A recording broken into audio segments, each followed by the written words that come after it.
Good morning, everyone. This is Nicole Ali, and I'm back with a news article that also relates to science. It's come from WSB-TV Atlanta 2.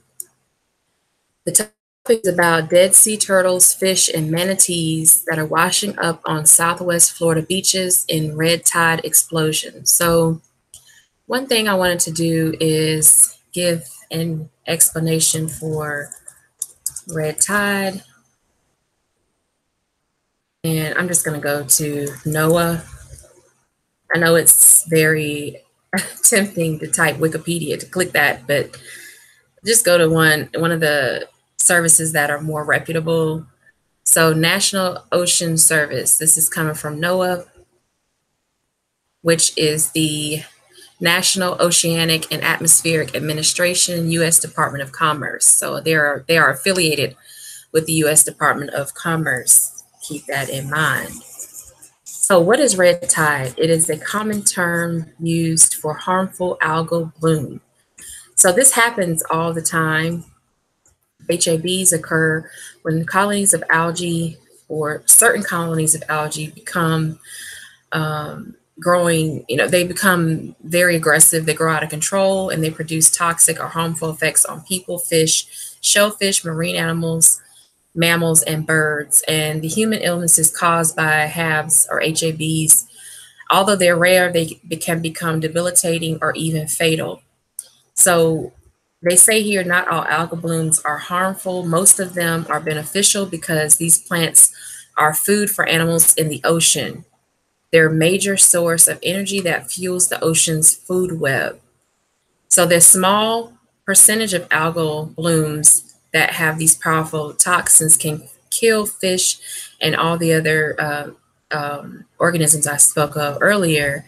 So when masses of these algae that contain these toxins die and decompose, the decaying process can deplete oxygen and water. That causes the oxygen to become so low in the water that the animals either leave that area or die. So the three main concepts for preservation or survival in nature are to adapt, migrate, or die. And most of the times these animals can move away, they swim away, or they just get out of the water. Also, we want to remember that the ocean, as Sister Ajali says, the ocean is dead.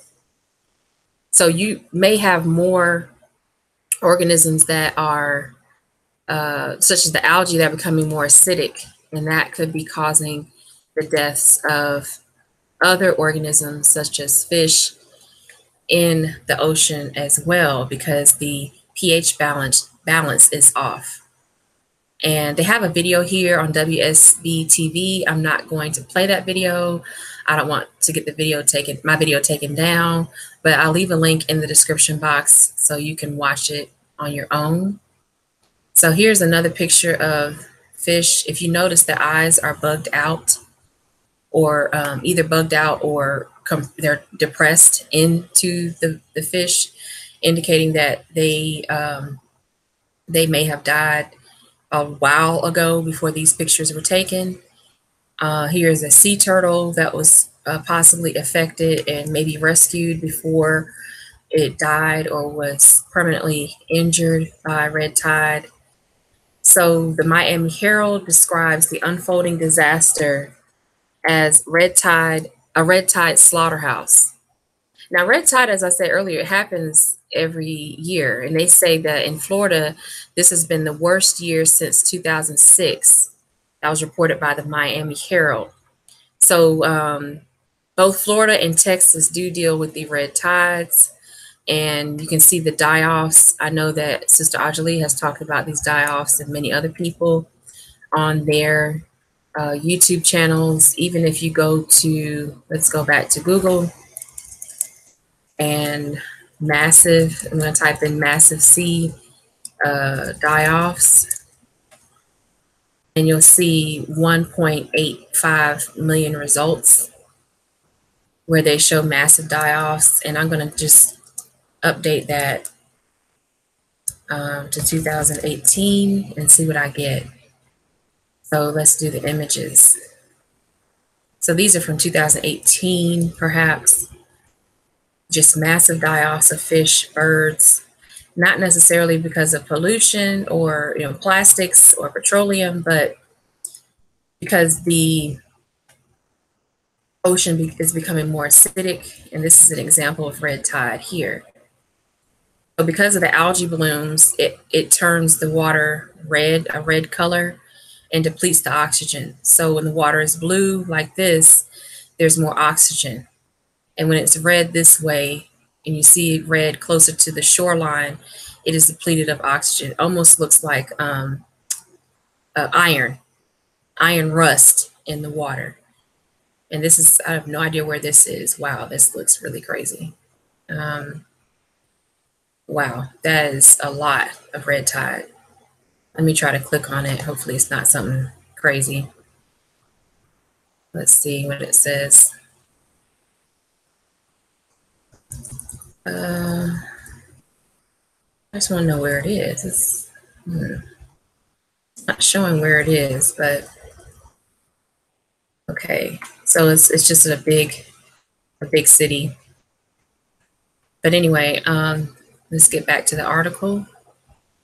So someone posted a Twitter, I have a post here from Twitter, graphic warning, this is the red tide in Florida right now. They just released a bunch of overflow, lawn sewer runoff, farm fertilizer, nitrogen from Lake Okeechobee. It's causing a large portion of marine life to die. Please spread the word, these innocent creatures, sad face. So I don't really think that this lady she's not a scientist clearly, but I don't think, because if she was, she wouldn't have said lawn, sewer runoff, farm fertilizer, nitrogen. That has nothing to do with a massive die-off like this in her area of Florida. This is all over the world. But, let her think what she wants to think. Red tide happens every year all around the world. As it shows here, red tide season in Florida usually lasts from October to February, but now has lasted more than 10 months. So the issue is not, is it red tide? The issue is that red tide is lasting longer than expected. So October, November, December, January, February, that's 5 months. Now it's lasted for twice that long, and we're not even in October. So it has either started early or has ended late, depending on how you look at it. But usually red tide will come after the hurricane season has ended or right before hurricane season ends for most areas. And here's another picture of a massive die-off as well. But I'll leave you all with this article. Let me know what you think in the comment section. I've left links in the description box for you to peruse, and including this link itself. These are a manatee here, and I believe a dolphin. But let me know what you think in the comment section. I'll be back with another video, and I'll talk to you soon. Have a great day.